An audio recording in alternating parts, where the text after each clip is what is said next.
Jeremy Clarkson has become known not only for exciting races on television, but also as a powerful voice for farmers across the UK.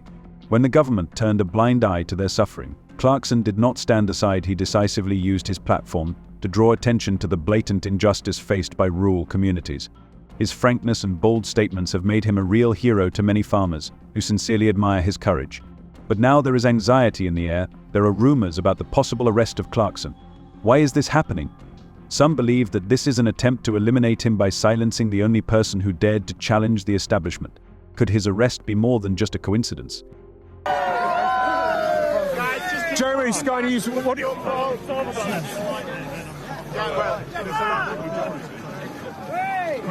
Jeremy, what's your word to the government? Who would you replace him? Jeremy, what's your word to the government? You're live on Sky. Please back down. Please back down. Just to your left, please. Please back down. The word there from Jeremy Clarkson.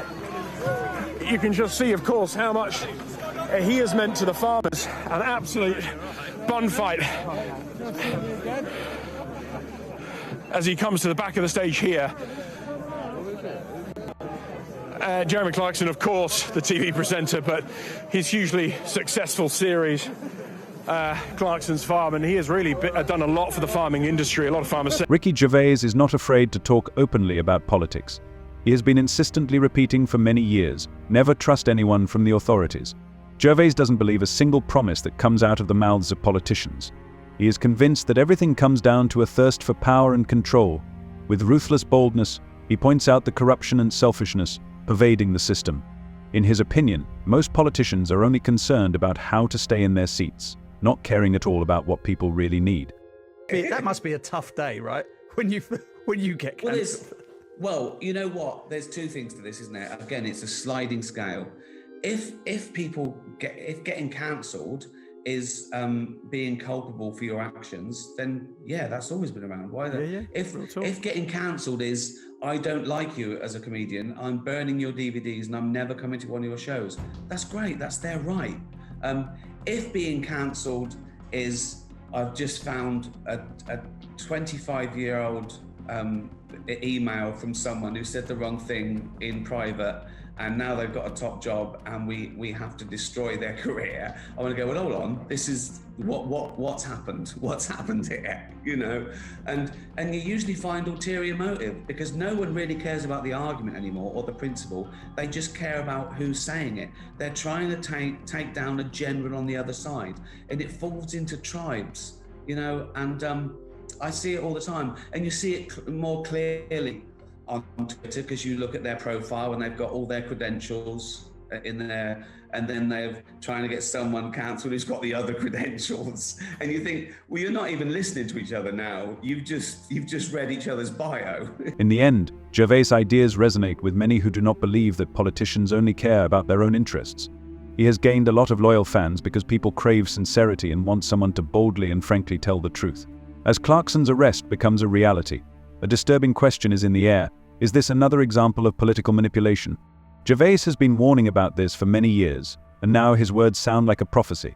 Keir Starmer's popularity is plummeting, and this is deeply disappointing. He promised change, but many believe that he is actually doing the exact opposite. People are tired of lies, empty promises, and are looking for someone they can trust.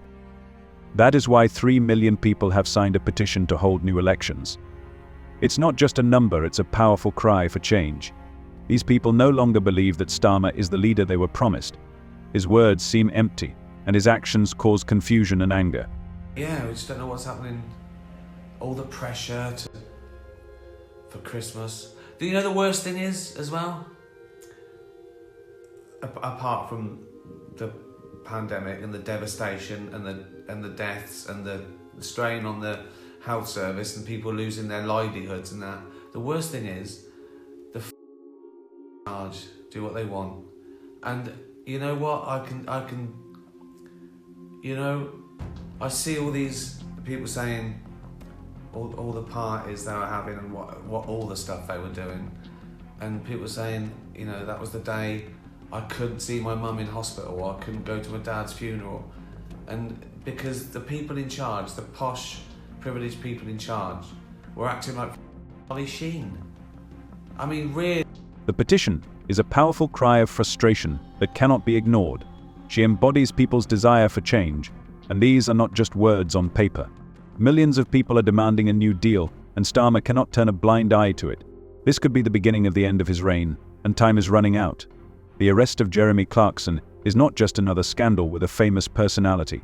It is an alarming signal of a deeper political crisis. Clarkson became a fierce critic of the government, especially when it came to the fate of farmers, and he was not afraid to openly challenge powerful figures. His arrest is a threat that the authorities are ready to take any measures to suppress dissent.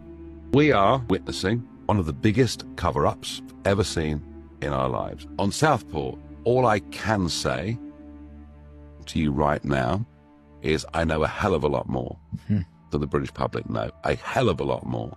Clarkson's arrest is clearly not just an accident.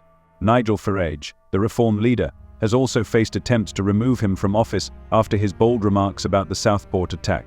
Farage has openly stated that the government tried to silence him, and now Clarkson is under the same brutal pressure.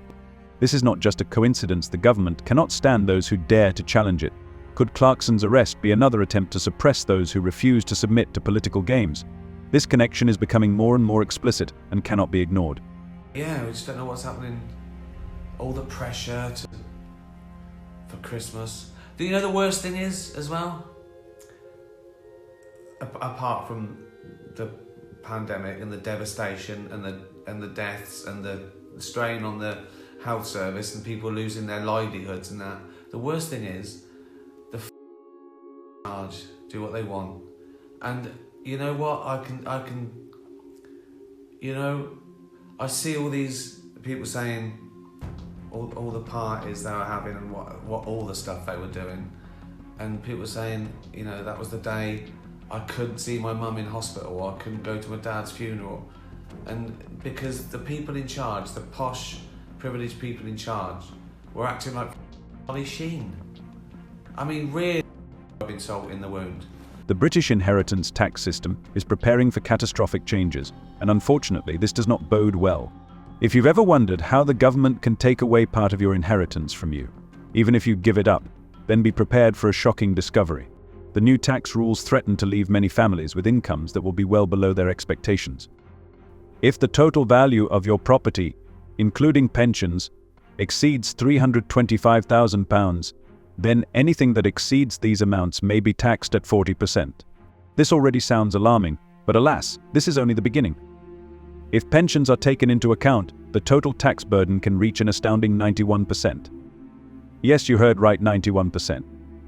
This means that if your children inherit the real estate that you have been working on all your life, then almost all of it will go to pay taxes. Many experts are sounding the alarm, arguing that the new tax policy could ruin middle-class families who are already struggling to cope with rising housing prices. For those who hope for retirement as a source of financial stability, this may mean that they will have almost nothing left to pass on to future generations. How is that? Keir Starmer is a professional political conman. He has brazenly, overtly delivered the exact opposite of what he said he would be as Labour leader. I know his army of supporters online, the most tedious, ridiculous Waitrose customers that you will ever come across. They think it's all fine, but the fact is, that is the truth. He is a con man. He is not someone anyone can trust. I'm not focused on Owen. I'm sorry, Owen. I know Owen. I like Owen. I'm not focused on Owen. You're focused on Waitrose customers. No. I'm focused intently. Ricky Gervais doesn't just criticize politicians, he stands out from them because he refuses to participate in their hypocritical game. He is one of the few public figures who speak sincerely and from the bottom of their hearts, not afraid to tell the truth. Despite his enormous wealth, Gervais remains surprisingly modest and always puts honesty above fleeting popularity. He doesn't just dislike politics, he openly declares it, without hiding behind beautiful words. His deep understanding of human nature makes him unique.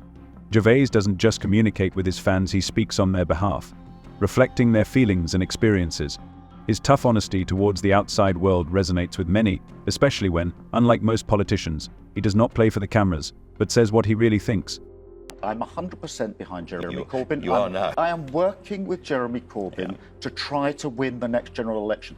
And don't trash the last 4 years, because what Jeremy Corbyn brought to this party He made us an anti-austerity party that stood against cuts. You're loyal to Jeremy Corbyn, and you've spoken in his defence just now.